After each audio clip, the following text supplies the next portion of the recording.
现在晚上11点了啊，刚刚里面也坐了一点客人，现在我们开始搞卫生这些了。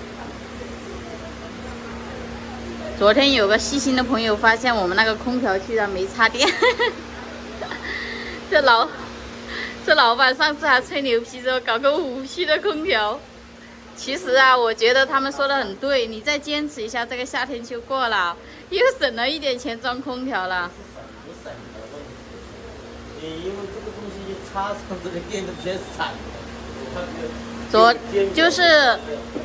这几天其实我们也试了这个小空调的，因为加上有几个风扇在吹，所以说，然后一打开，然后这个电它就一闪一闪的，一闪一闪的。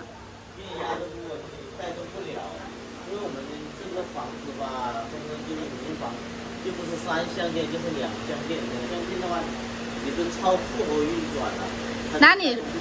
那你说你把它换了呢？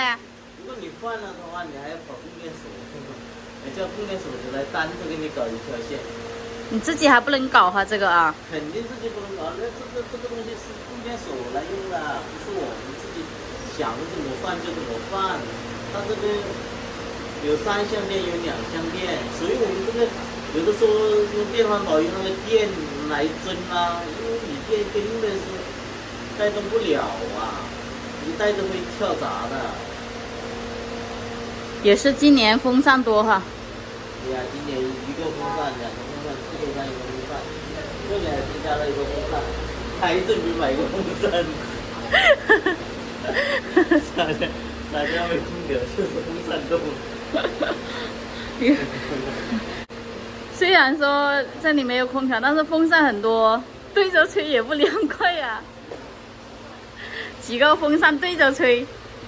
不过晚上还好，晚上吹着还挺冷的，就中午来一下。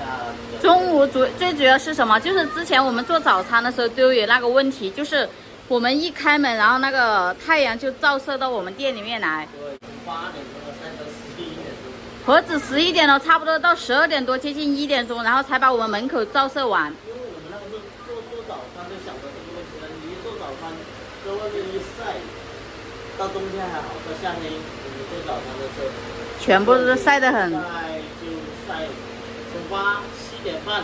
7点多就开始，就刚好直接就照到这里面来，然后慢慢的到中午，然后推到外面去。太阳属于晚上凉快，中午就。对。这叫什么方向啊？太阳一出来，然后就这个方位就是朝北方。反正早上一出来，那个太阳就对着晒，所以我们早餐的话根本都卖不了，因为你打个伞啊干嘛，里面也很热。常温几下就给你搞散掉了，没办法呀，希望温度太高，几下都会给你烤干了。因为对，以前那时候我们不是摆在那里用不锈钢摆在那里嘛，从早上7点多开始晒，晒到10点钟，你那个就要不得了。对，那希望都干掉了，自己水分都蒸发掉了。就好像在那个煮的那种了。对呀，方向不对，找人事做什么还是要看一下方位是不是？